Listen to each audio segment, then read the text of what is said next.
When you first get your camera, you set it up and off you go. And that may be a mistake. So what you need to do is take it off the gimbal by pressing in the button, releasing it, and placing it on the table.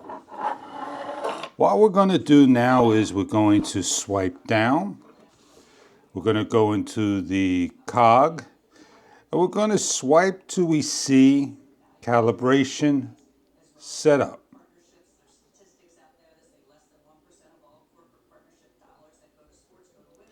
Gimbal calibration, press it. What you're going to do is do your best to press it as careful as possible and let it do its job.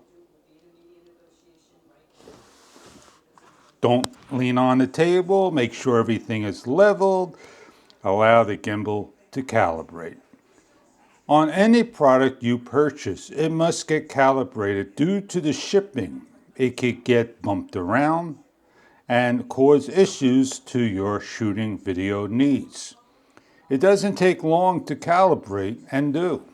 When it says confirmed, simply go over, press it, off you go, and ready to shoot. You are now ready to shoot your video and you can put everything all back on. Enjoy the video. I hope it helped you out.